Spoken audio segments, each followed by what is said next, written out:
Leksjon 1. Personlig informasjon, sikkerhet. Jeg heter John Smith, og kredittkortnummeret mitt er 41 41 41 41. Vent. Du bør aldri dele kredittkortinformasjonen din på den måten. Du har rett. Jeg testet bare hvor forsiktige vi burde være med personopplysninger. Godt poeng. Det er viktig å beskytte vår økonomiske informasjon til enhver tid. Absolutt. Jeg dobbeltsjekker alltid før jeg legger inn sensitive detaljer på nettet. Det er smart. Det er bedre å være trygg enn å beklage. Nøyaktig. Har du noen gang opplevd problemer med nettsikkerhet? Heldigvis, nei, men jeg er alltid forsiktig i tilfelle. Det er den beste tilnærmingen. Bevissthet er nøkkelen i dagens digitale verden. Leksjon 2. Turplaner. Ja, jeg planlegger å utforske en ny tursti i nærheten. Det høres spennende ut. Hvilken løype tenker du på? Jeg hørte at Maple Ridge Trail har fantastisk utsikt og er ikke for utfordrende. Jeg elsker en god utsikt. Hvor lang er stien? Det er omtrent 5 mil tur-retur, så det bør være håndterbart. Perfekt. Jeg blir med deg. Jeg trenger litt frisk luft og trening. Stor. Det blir gøy å gå tur sammen. Har du en favorittmatbit til løypa? Jeg pleier å ta med stiblanding. Det er et sunt og energigivende valg. Det er en smart idé. Jeg tar med litt vann og smørbrød til oss. Leksjon 3. Bilhandel. Det er godt å vite. Fant du noen biler innenfor budsjettet ditt? Ja, det gjorde jeg. Det er noen få alternativer som ser lovende ut. Det er flott. Hvilke funksjoner ser du etter i en ny bil? Jeg vil ha noe drivstoffeffektivt og pålitelig, med gode sikkerhetsvurderinger. Smarte valg. Disse faktorene er så viktige når du kjøper en bil. Nøyaktig. Jeg foretrekker også en bil med nok plass til bilturer. Det høres ut som en perfekt plan. Noen spesielle modeller du ser på? Jeg vurderer en hybrid. De er flotte for både by- og landeveiskjøring. God samtale. Hybridbiler blir stadig mer populære av disse grunnene. Leksjon 4. Friluftsaktiviteter. Jeg er enig. Jeg gleder meg veldig til å tilbringe tid utendørs og øve. Det høres fantastisk ut. Hvilke aktiviteter har du i tankene? Jeg planlegger å gå litt fotturer og kanskje prøve kajakkpadling. De er begge fantastiske. Å være i naturen er så forfriskende. Nøyaktig. Jeg elsker hvordan det renser tankene mine. Hva med deg? Jeg håper å gjøre litt hagearbeid og kanskje gå på sykkelturer. Det høres deilig ut. Hagearbeid er en slik terapeutisk aktivitet. Det er det virkelig. Dessuten er det givende å se hva du har vokst. Jeg kan tenke meg. La oss sørge for å dele våre utendørsopplevelser. Leksjon 5. Ekstra avslapningstid. Ikke jeg heller. Det er alltid hyggelig å ha litt ekstra tid til å slappe av. Absolutt.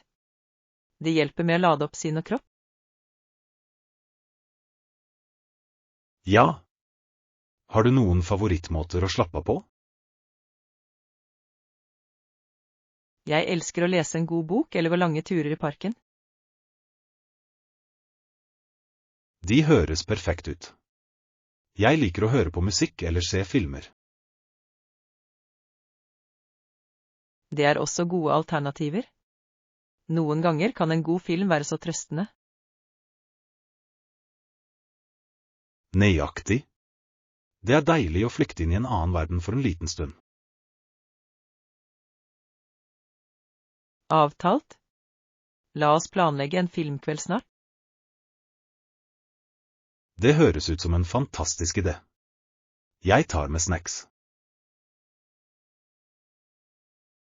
Leksjon 6. Teaterproduksjon. Jeg vil spille rollen som heksen i vårt kommende skuespill. Det høres spennende ut. Hvordan fikk du den rollen? Jeg var på audition på et innfall og ble overraskende valgt.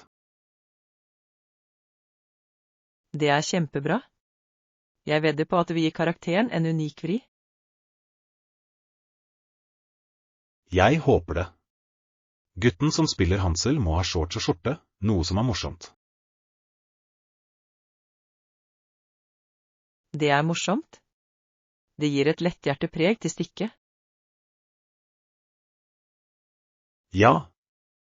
Det er fint å ha humor i en historie som kan være ganske mørk.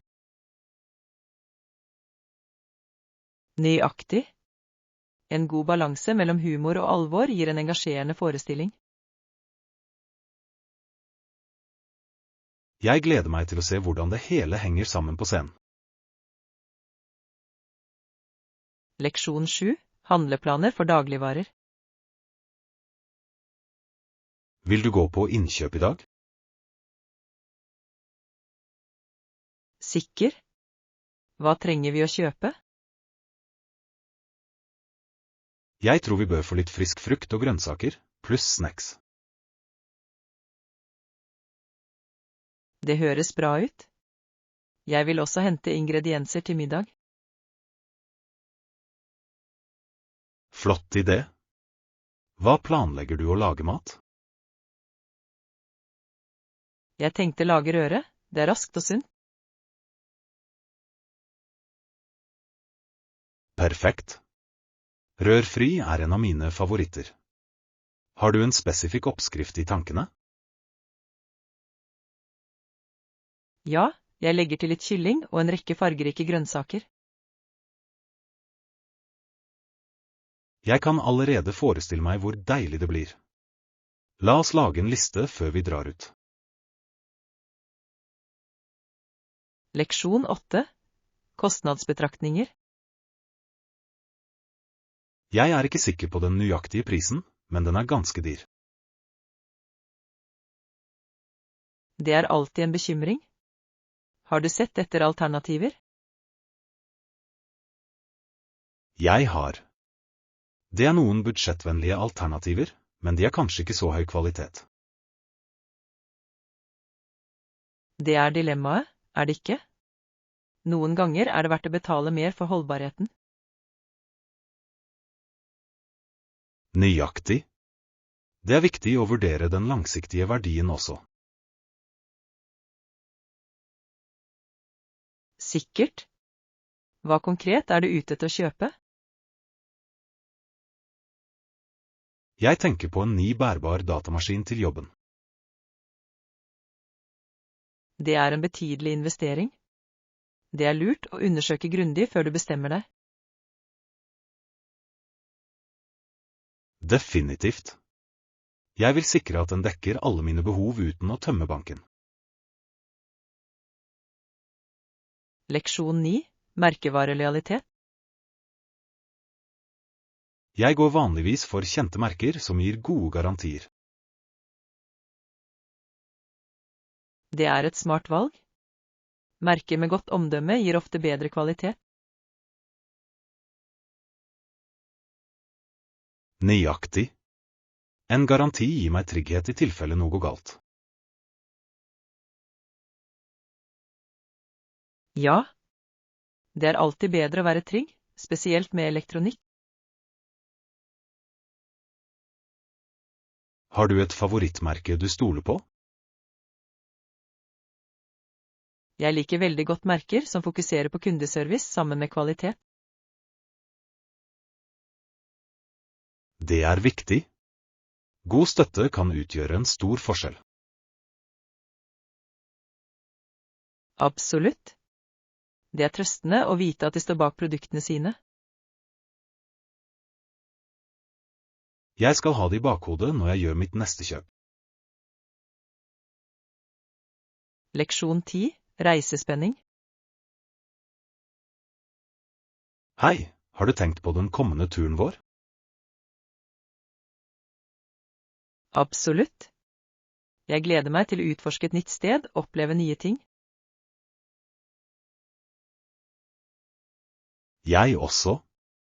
Hva er du mest begeistret for? Jeg ser frem til å prøve den lokale maten og besøke historiske steder. Det høres fantastisk ut. Jeg elsker å fordype meg i forskjellige kulturer. Ja. Det er en fin måte å utvide vår horisont. Har du noen spesifikke steder i tankene? Jeg vil besøke kunstmuseet og prøve litt gatemat. Gode valg. Kunst og mat er så viktige aspekter av kultur. Jeg kan ikke vente. Denne turen kommer til å bli uforglemmelig. Leksjon 11. Essentials for hjemmetrening. Jeg vil definitivt vurdere dem. Er det noen andre ting du må ha for et hjemmetreningsstudio? Ja, definitivt. Et godt sett med manualer er avgjørende for styrketrening. Det gir mening. Hva med kondisjonsutstyr? Et kvalitetshopptøy eller en stasjonær sykkel kan være flott for kondisjonstrening. Det liker jeg. Hoppetøy er billig og enkelt å lagre. Nøyaktig. I tillegg gir det en flott treningsøkt. Har du plass til et hjemmetreningsrom? Det gjør jeg. Jeg er spent på å sette den opp riktig.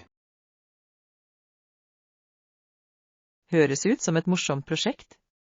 Du vil trives godt med å trene hjemme. Jeg gleder meg til å komme i gang. Leksjon 12. Musikalsmak.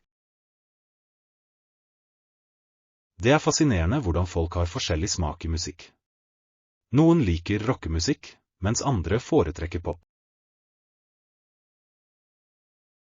Absolutt. Musikk er et så personlig valg, og det kan vekke forskjellige følelser for alle. Høyre. Jeg elsker hvordan en enkel sang kan bety noe helt annet for hver person. Nøyaktig. Hva er din favorittsjanger? Jeg liker veldig godt jazz. Den har en så unik rytme og følelse. Jazz er fantastisk. Jeg elsker hvordan improvisasjon spiller en stor rolle i det. Ja. Det er som om hver musiker tilfører sin egen smak til forestillingen.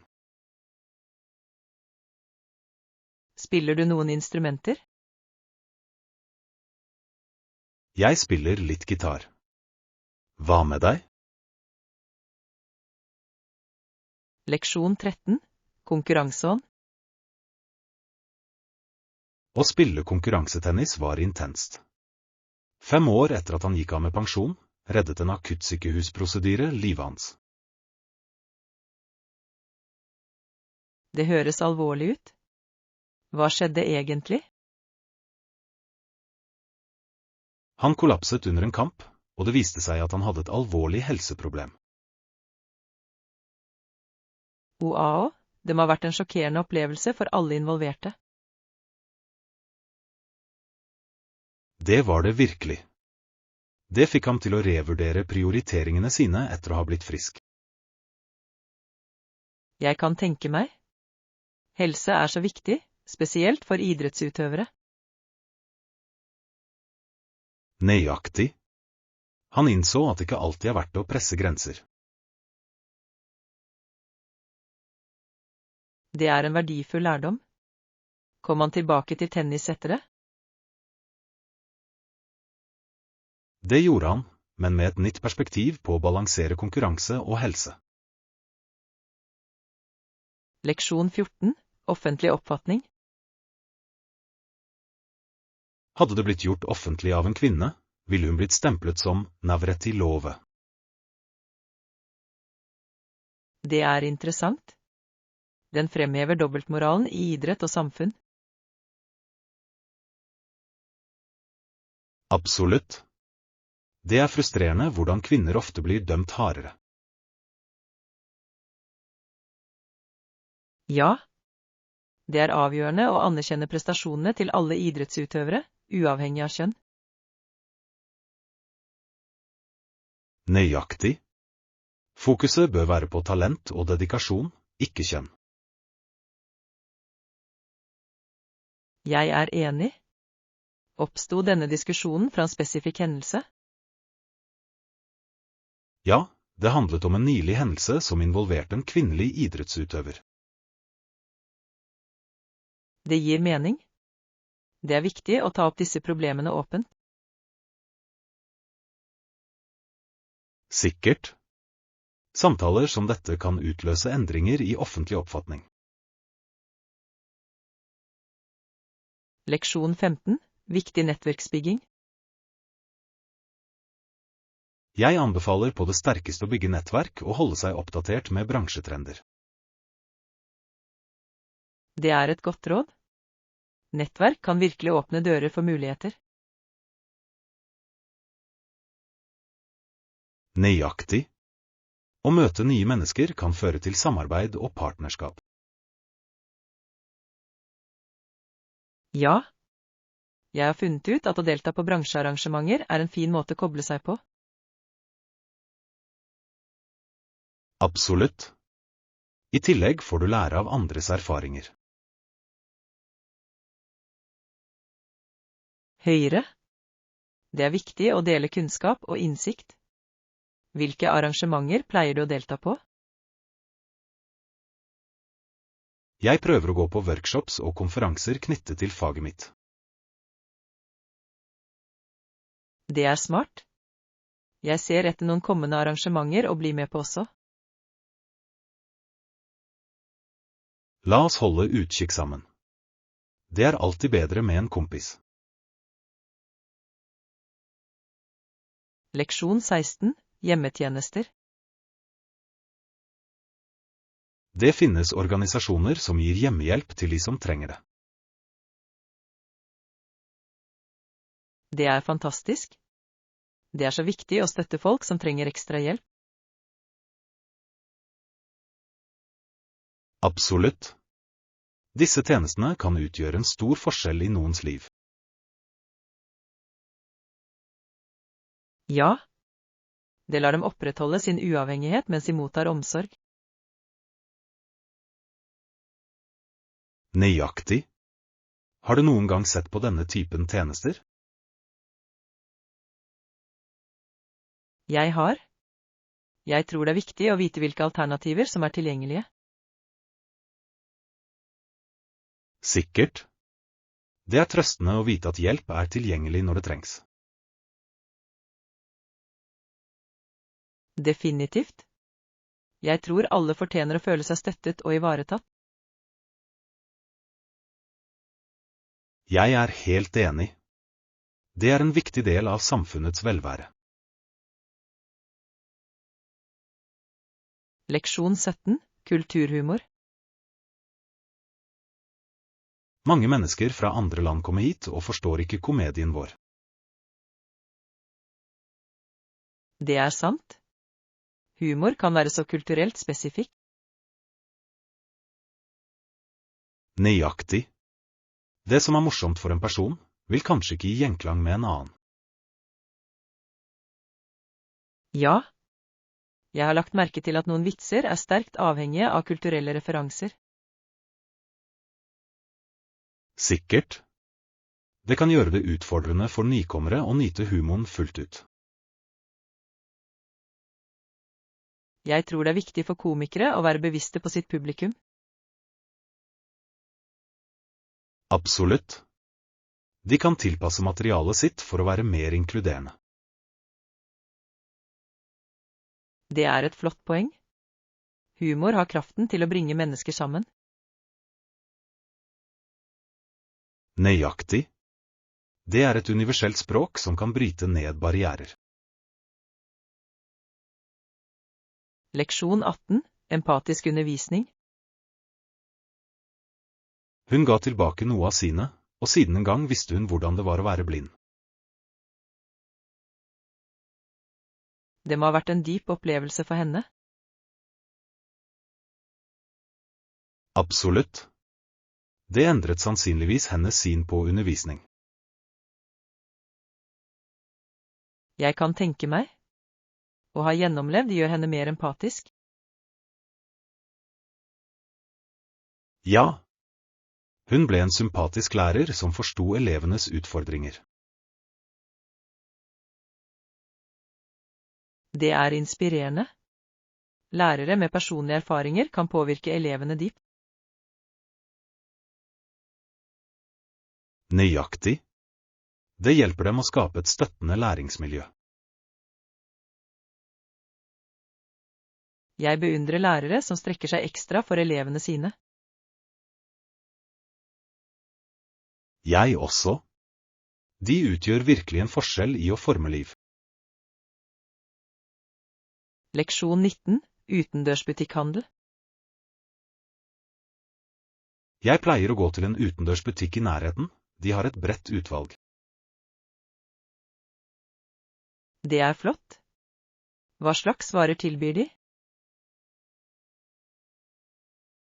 De har alt fra campingutstyr til turutstyr.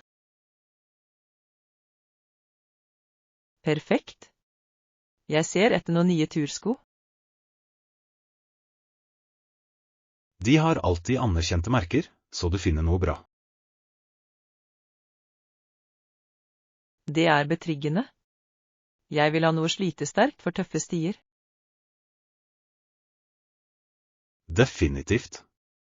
Det er viktig å ha kvalitetsutstyr når du er ute i naturen. Jeg er enig. Et par gode støvler kan gjøre en stor forskjell. La oss planlegge en tur til butikken sammen. Leksjon 20. Refleksjon over endringer.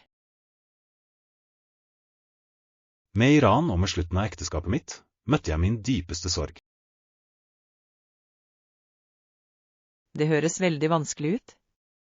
Hvordan har du taklet det? Det har ikke vært lett, men jeg finner sakte måter å helbrede på. Jeg kan tenke meg. Det er viktig å gi deg selv tid til å behandle alt. Ja. Å skrive har hjulpet meg til å reflektere over følelsene mine. Det er et flott uttak. Har du funnet det terapeutisk? Absolutt. Det tillater meg å uttrykke følelser jeg ellers kunne flaske opp. Jeg tror det er en sunn måte å nærme seg det på. Har du støtte fra venner eller familie? Ja, jeg er takknemlig for deres støtte i denne utfordrende tiden. Leksjon 21. Målsetting. Jeg setter meg selv små mål og belønner meg selv med godbiter uten mat når jeg oppnår dem. Det er en fantastisk tilnærming. Det holder motivasjonen høy uten at det går på bekostning av helsen din. Nøyaktig.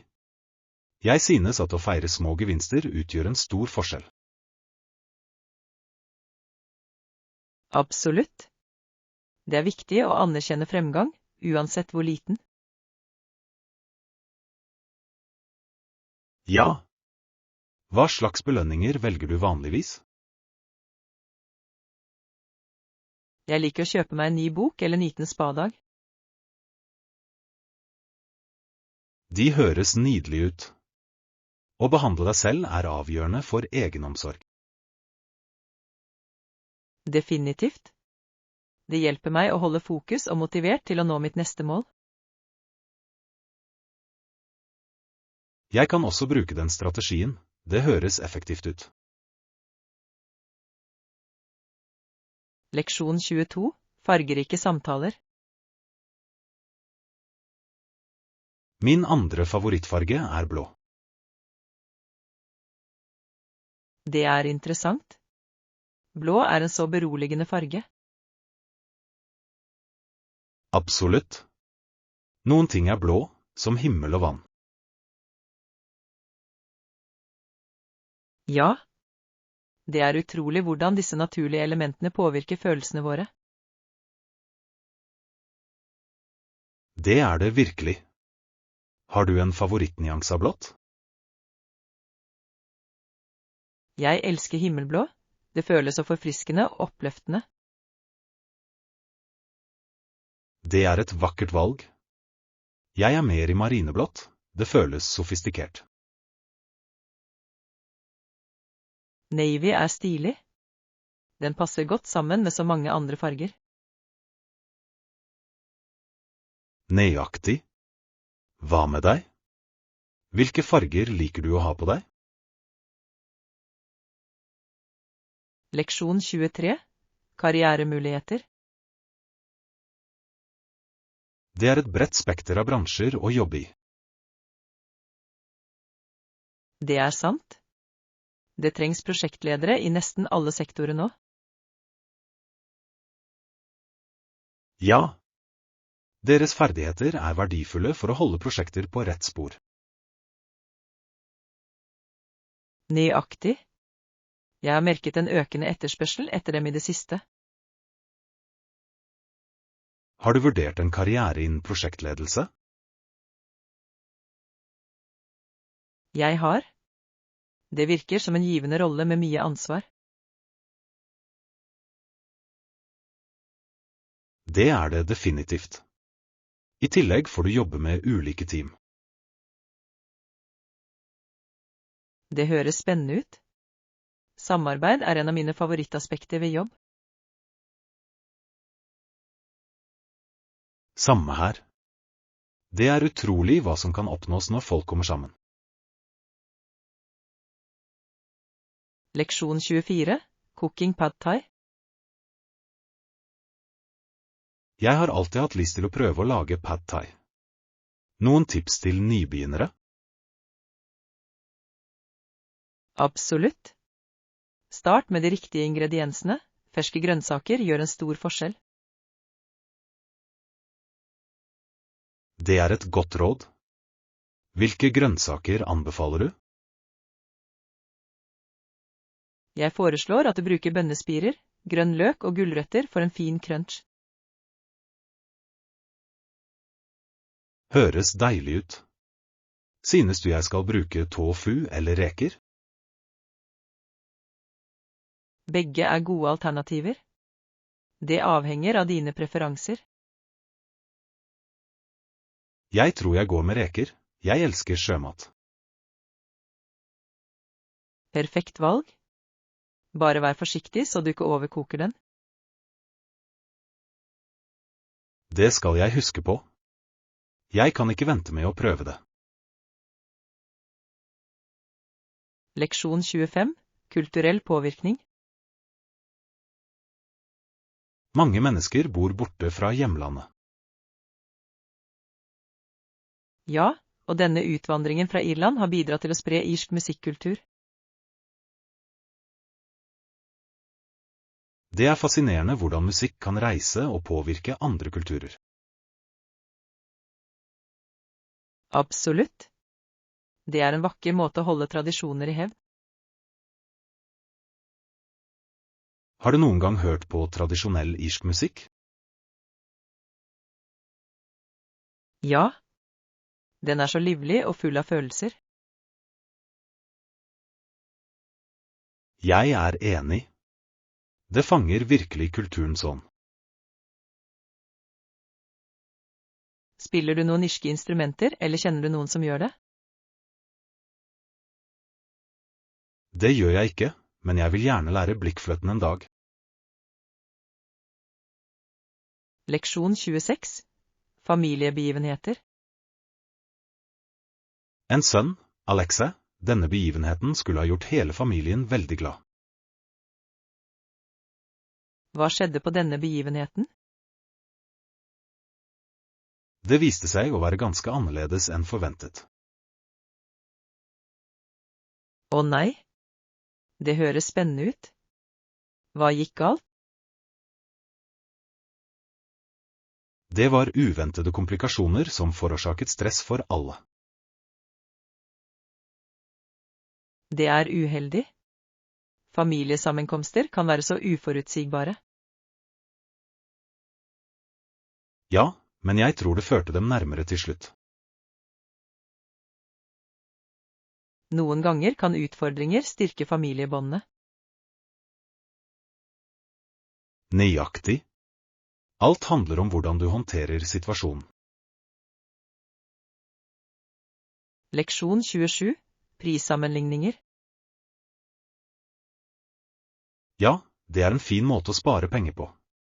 Sammenligner du priser for å finne de beste tilbudene? Absolutt. Jeg sjekker alltid flere butikker før jeg kjøper noe. Det er smart. Det kan virkelig hjelpe deg med å holde deg innenfor budsjettet. Nøyaktig. Dessuten vet du aldri når du kan finne et bedre tilbud.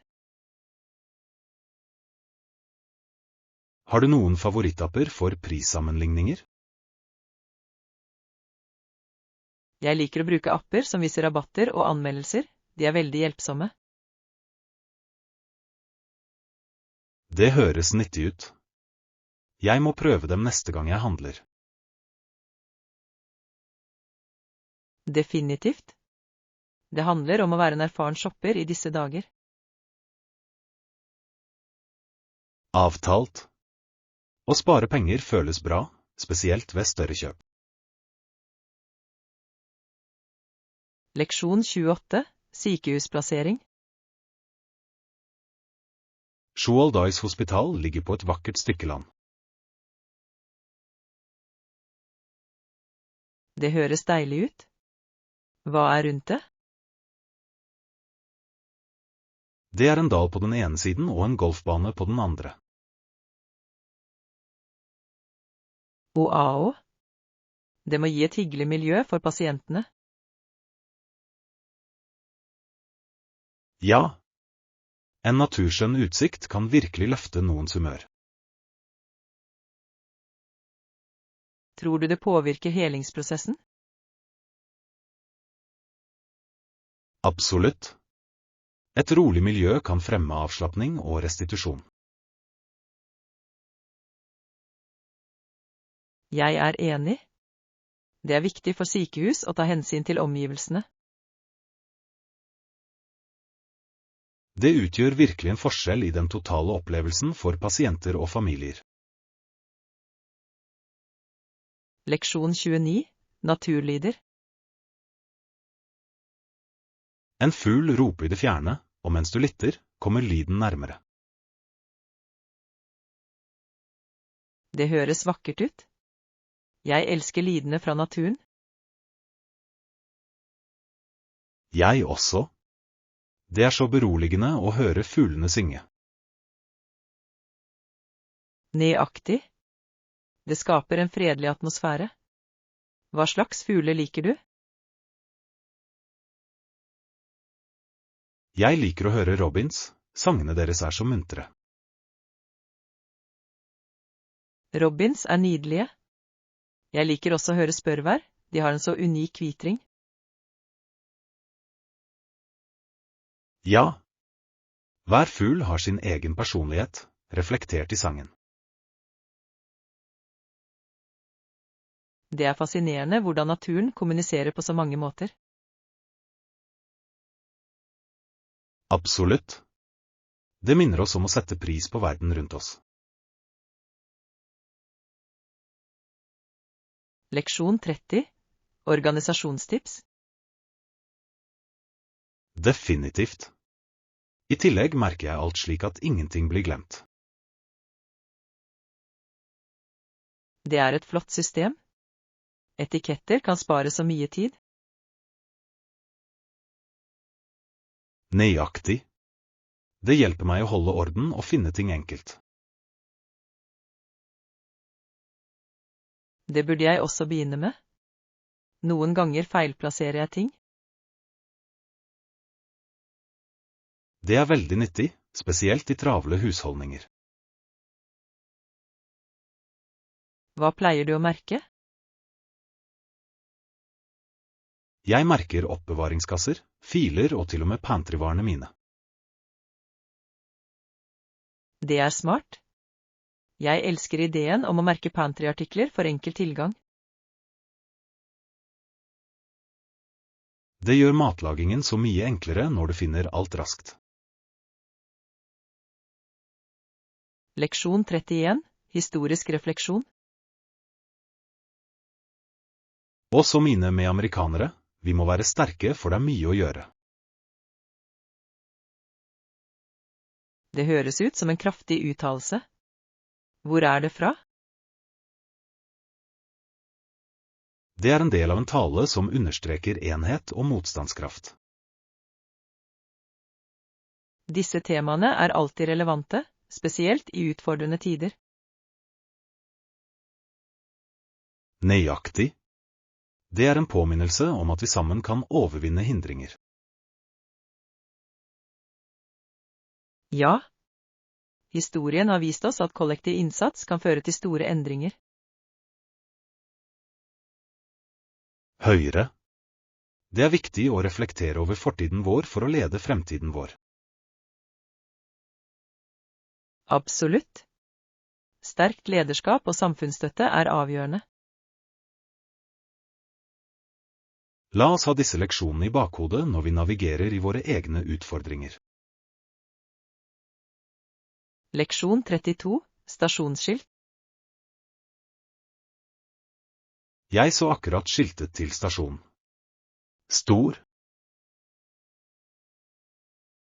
Det er godt å vite. Hvor lang tid tar det å komme dit herfra? Det bør ta ca. 10 minutter til fots, avhengig av tempo. Det er ikke dårlig. Jeg elsker at vi kan gå i stedet for å ta bussen. Nøyaktig. Det er fint å få litt frisk luft mens du drar til stasjonen. Tror du vi har nok tid til å ta en kaffe før toget kommer? Jeg tror det. Det er en kafé rett ved inngangen. Perfekt. En kaffe ville virkelig hjelpe oss å våkne. Definitivt. Dessuten er det en fin måte å starte reisen på. Leksjon 33. Komfortabel reise. Bare bruk komfortable sko og ta med solkrem. Og en lue kan være nyttig. Det er et godt råd. Jeg glemmer alltid solkrem når jeg er ute. Det er lett å overse, men det er så viktig, spesielt i solen. Absolutt. Jeg har blitt brent før fordi jeg ikke brukte det. Jeg også. En lue kan virkelig bidra til å beskytte ansiktet ditt også. Ja. Jeg har en bredbremmet lue som jeg elsker å bruke ute. Det høres perfekt ut. Det ser stilig ut også. Takk.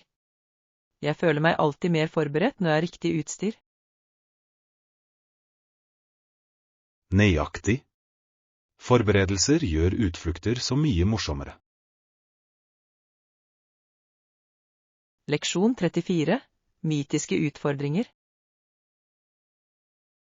De ville bli tvunget til å kjempe mot hverandre med et eller annet våpen. Det er intenst.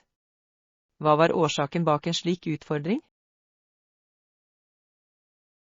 Folk trodde at gudene ville hjelpe seireren. Oao. Det er litt av en tro. Det må ha tilført mye press. Definitivt. Tenk deg å tenke at din skjebne var avhengig av guddommelig inngripen. Det høres både spennende og skremmende ut. Var det noen ritualer involvert?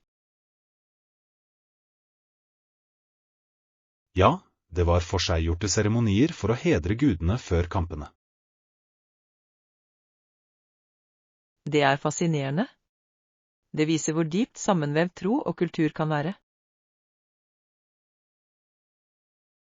Nøyaktig. Disse historiene gjenspeiler ofte samfunnets verdier på den tiden. Leksjon 35. Nettbasert læring. Tror jeg skal prøve neste gang. Hvilken nettside anbefaler du? Jeg har hatt stor suksess med noen få plattformer. Coursera er en av mine favoritter. Det er et populært valg. Jeg har hørt at de tilbyr kurs fra toppuniversiteter. Ja. Du kan lære av fagfolk på ulike felt, noe som er fantastisk. Det høres perfekt ut. Har du noen spesifikke kurs i tankene? Jeg ser på digital markedsføring. Det er en så verdifull ferdighet i disse dager. Flott idé. Markedsføring er alltid i utvikling. Nøyaktig. Å holde seg oppdatert er avgjørende i dagens arbeidsmarked. Jeg skal definitivt sjekke det ut. Takk for anbefalingen.